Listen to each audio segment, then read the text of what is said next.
What is up, YouTube?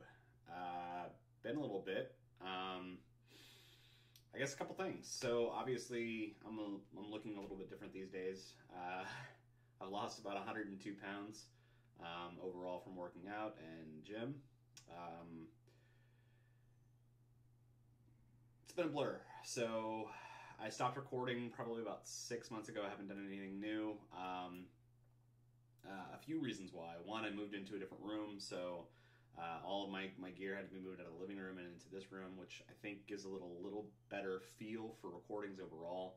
The lighting's a bit better. I don't have as much ambient noise in the background, which a couple of people noticed, and it just wasn't the right thing. It wasn't the right room overall. I also had to paint this room, and just some things that had to be done. So I'm back. I'm going to try and be a little bit more consistent and put out content more regularly.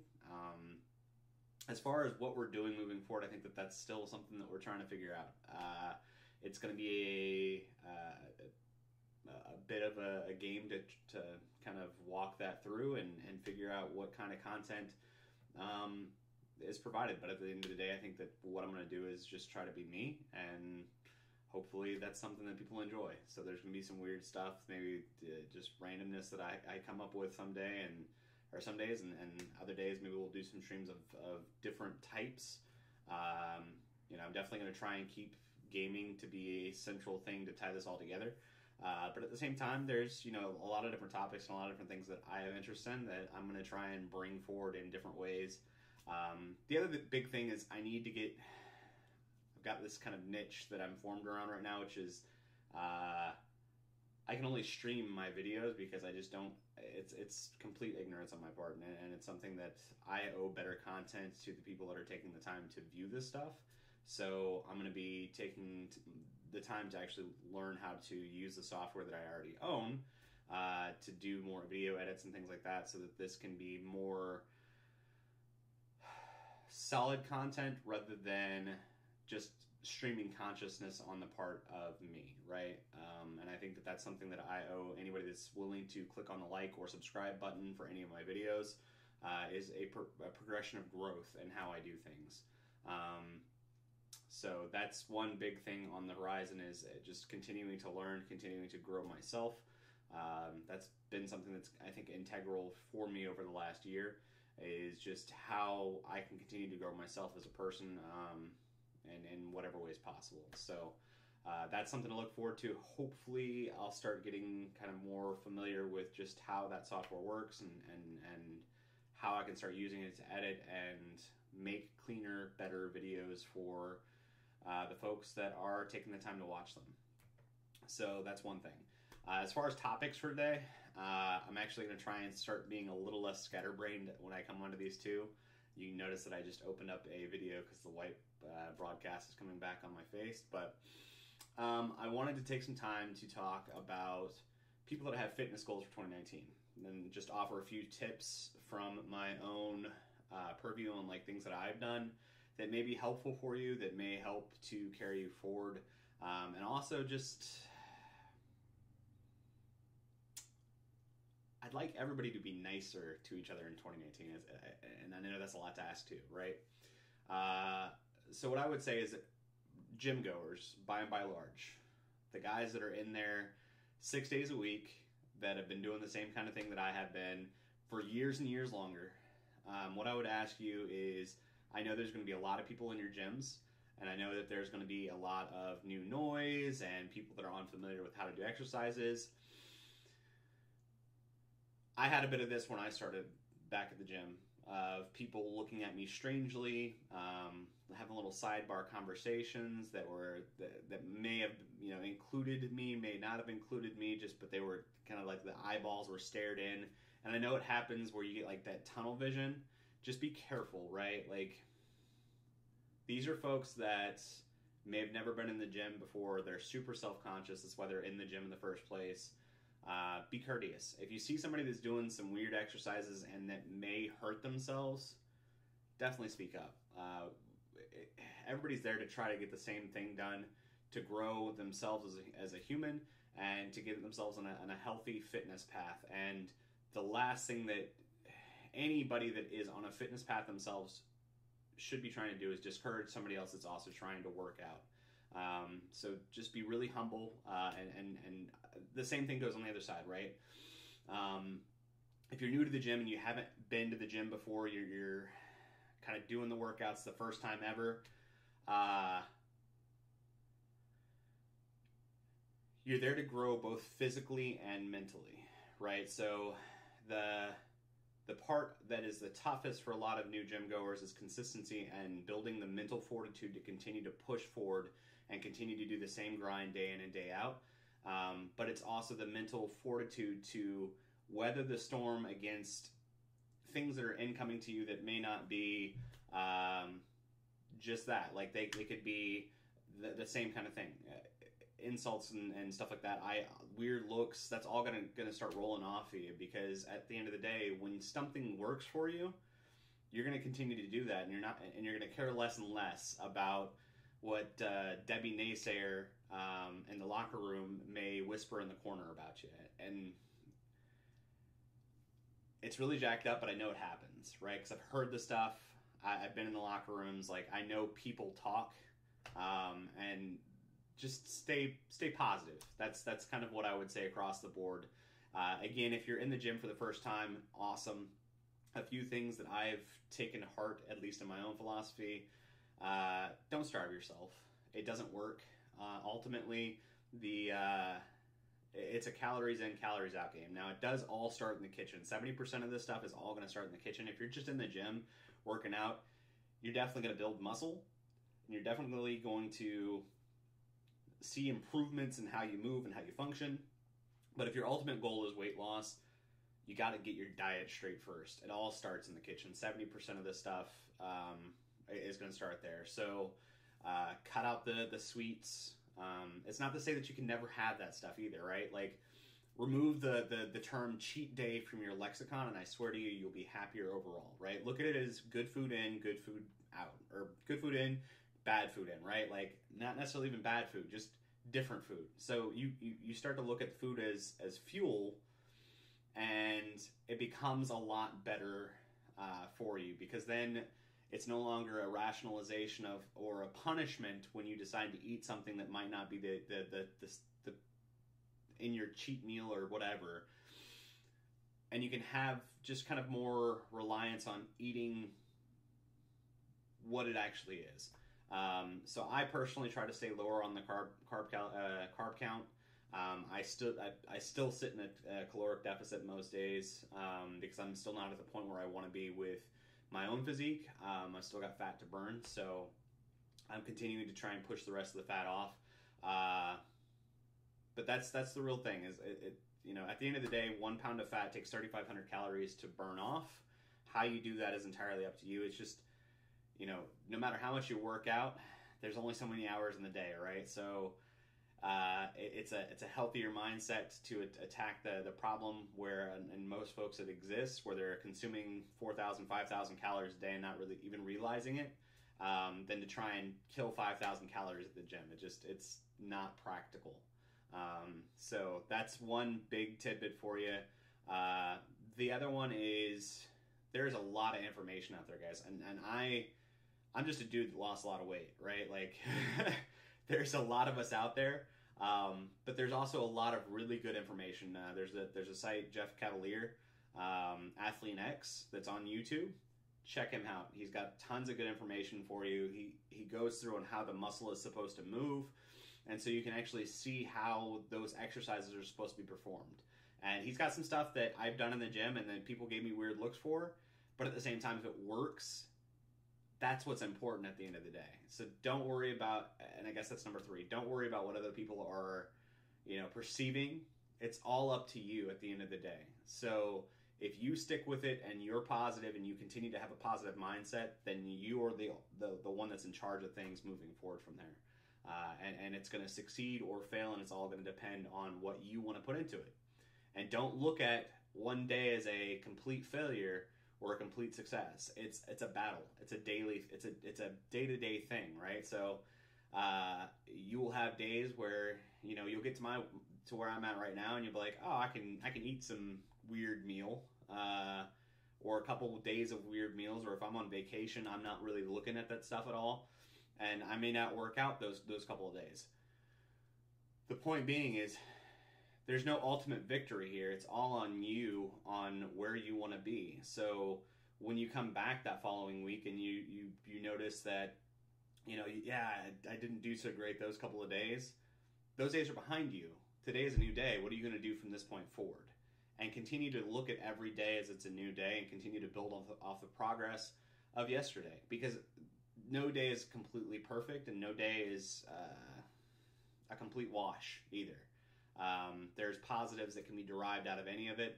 And, I was sick for a week and miserable about it because I couldn't hit the gym. But even that was a chance for my muscles to rest and for me to go back the next week and hit the gym even harder. So that's, that's my big thing, is just, it takes time and it takes dedication and it takes you actually focusing in and getting the work part of it done. So that's really, like, I would say critical, is just don't let yourself beat yourself out of something that you can absolutely 100% do. It's a totally attainable thing, and it's entirely how far you want to take it. So I wish you all of you that are hitting the gym in 2019 the best of luck. So the second thing that I'm going to talk about, that's a kind of a different topic, and just to kind of branch off of things a little bit. Somebody had requested this previously. It was a buddy of mine, Andy, that we talk about some of the anime and manga and things like that I've been viewing. And unfortunately, I haven't done a ton of manga reading. Just it takes a lot more time, and I'm between work and back and forth and just trying to do a lot of different things.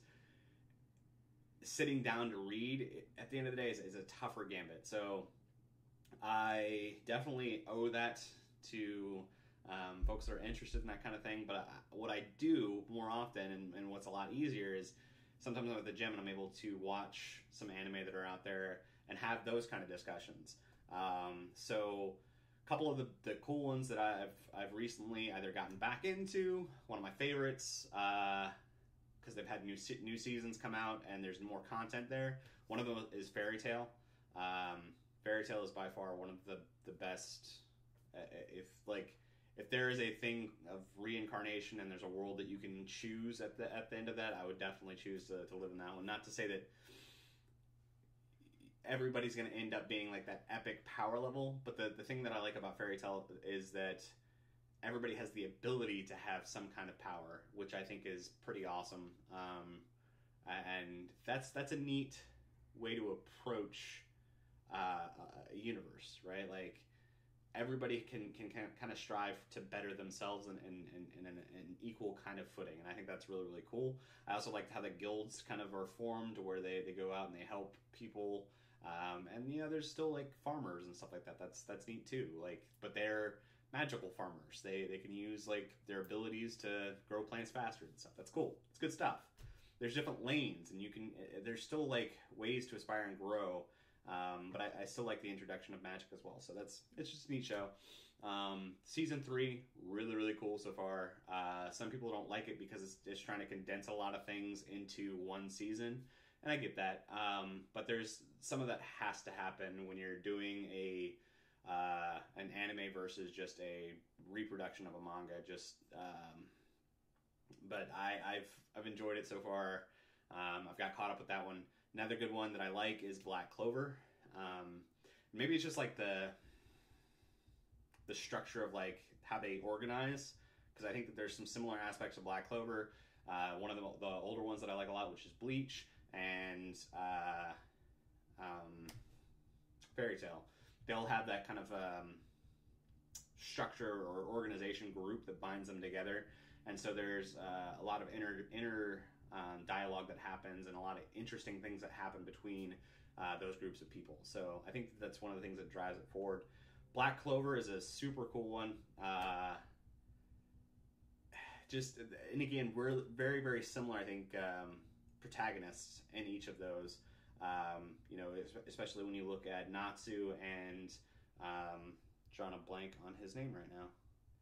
Main character of Black Clover. Can't think of his name right now, but they're very similar personality types, which I kind of, there's this like, I'm not going to give up, not yet. I'm going to continue to fight, like the warrior mentality of like, I will continue to push myself harder and harder and harder. And even Ichigo, a little bit different how he goes into that, but like a lot of the animes that I like of that kind of ilk. The other one I like a lot is Sword Art Online, which is a little bit different, just because I like the technology aspect of it and like the potential of where VR could someday go to. A lot of that Ready Player One-esque kind of thing with the deep dive or the full dive simulation, but a step further. This is kind of actually having your mind in the game, kind of in a way where you're transmitting those waves. Season 3 has been really, really cool. It's got some neat themes to it. I don't want to ruin too much, so I don't know like how much to talk about on this one. So I guess we'll do kind of breakdowns on some of these maybe overall. That way I can kind of talk about them a little bit more in depth, and I'll put like the header of like what it is that the episode is about. That way we can discuss those in more detail. And let me know if there's like topics that you guys want to talk about specifically, like if there's a DC character that you want me to dive into or a Marvel character that you want me to dive into, comics, that kind of stuff. We can have those kind of weird little one-off debates. One of the cool ones that I saw recently, my buddy Scott just posted where there was a Flash comic that came out that's kind of killed the old trope of like Superman and the Flash being like somewhat similar speeds, and it shows this.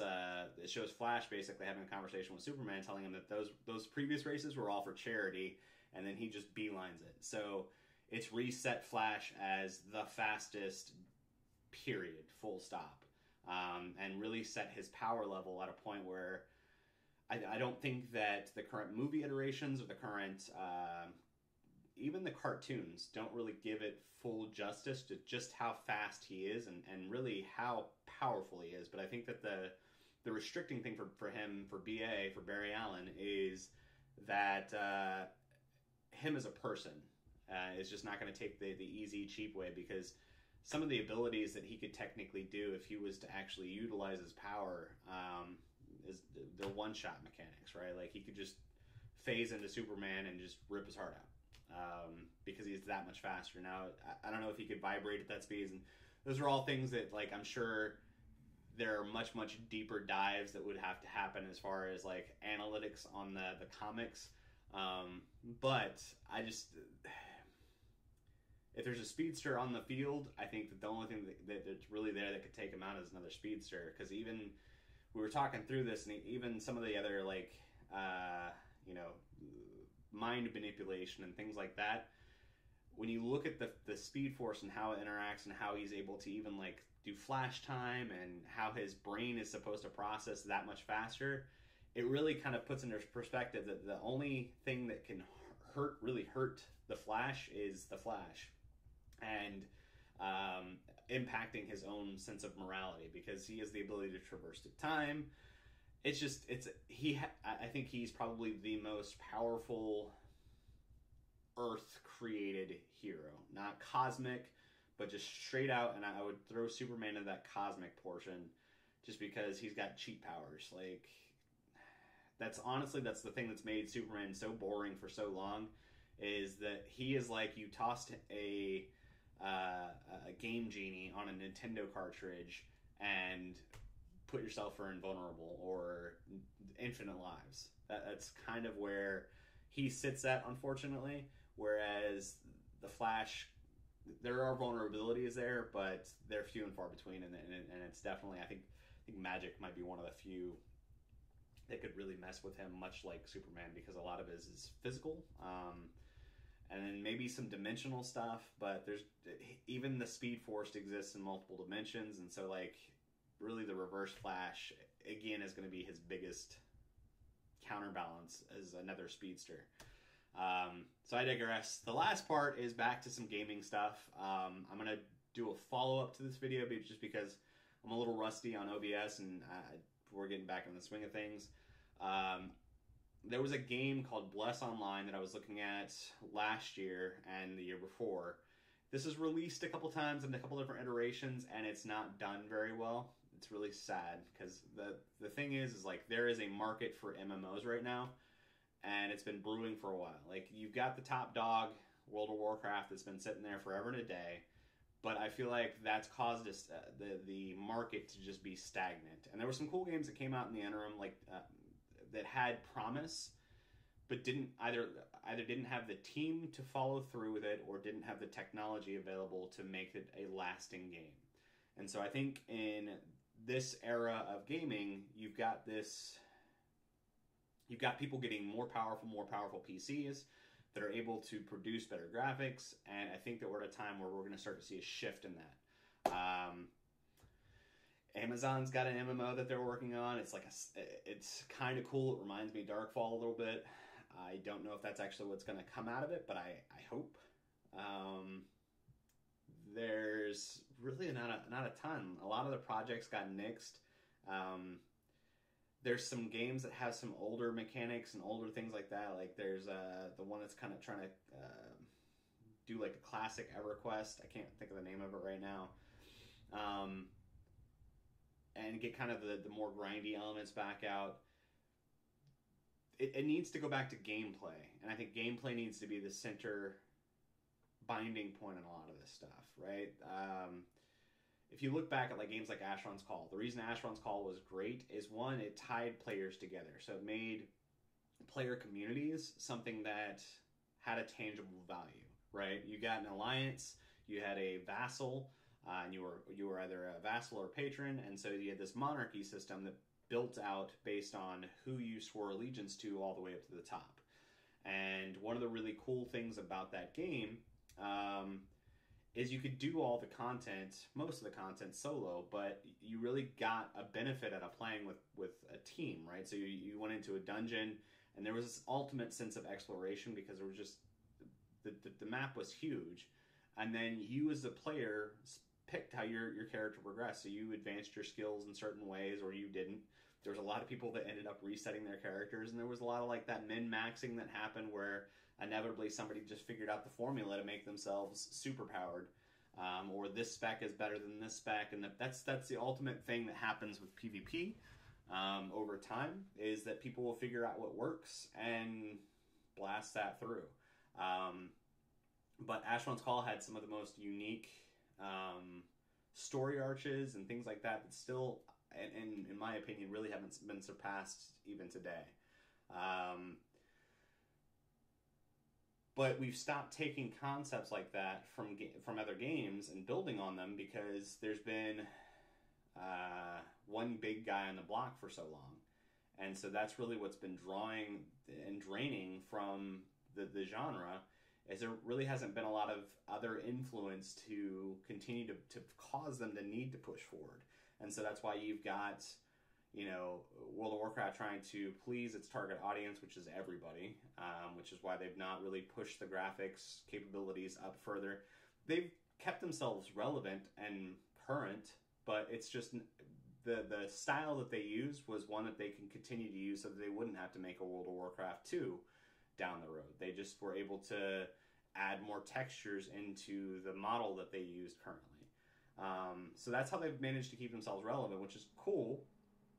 But I would really like to see an MMO push the capabilities of some of these current systems, and we really haven't seen that. A lot of them are still building most of their architecture off of utilizing the processor to push most of the graphics capabilities. And you're really not seeing, to some degree, you're seeing like where the graphics card might be a factor, but most people, the bottleneck is in the processor or the RAM more so than graphics capability.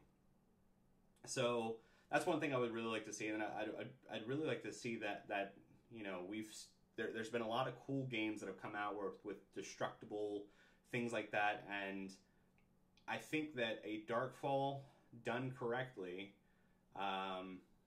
with more of the solo monster hunting atmosphere, like a sandbox like that, could be viable in 2019. It just has to be done correctly, and that's the fatal flaw with a lot of these games, is they've had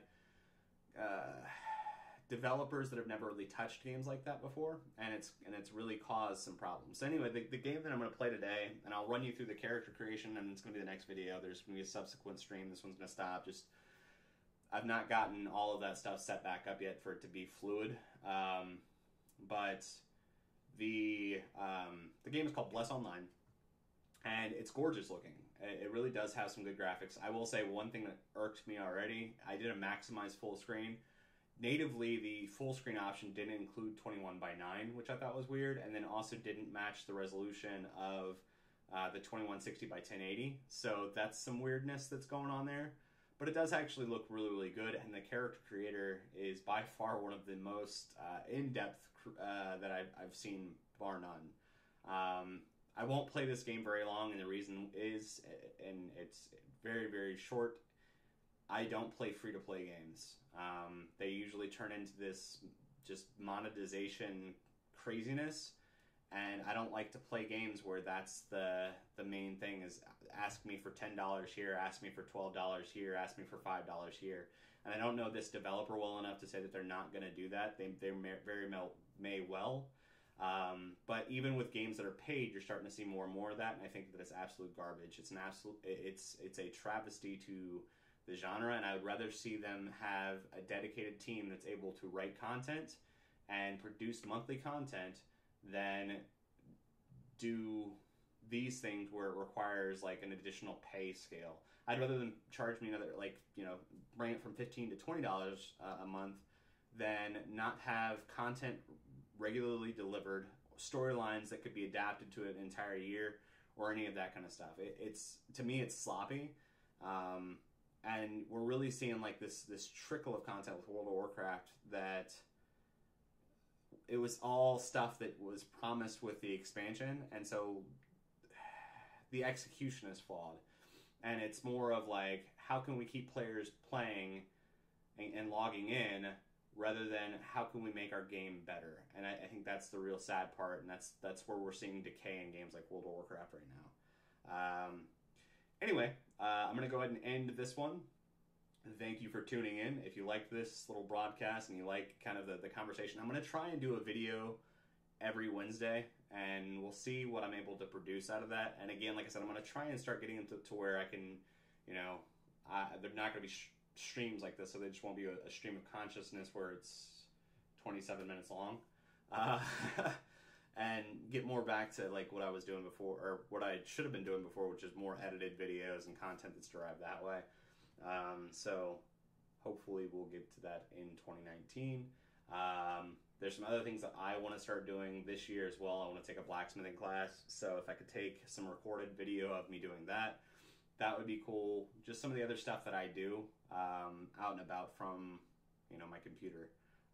So hopefully all good things in 2019, and I wish everybody the best. Thank you for tuning in, and if you're wanting to see what comes next after this video, we'll have a subsequent one following this, and I'll talk to you then. Thanks. Bye.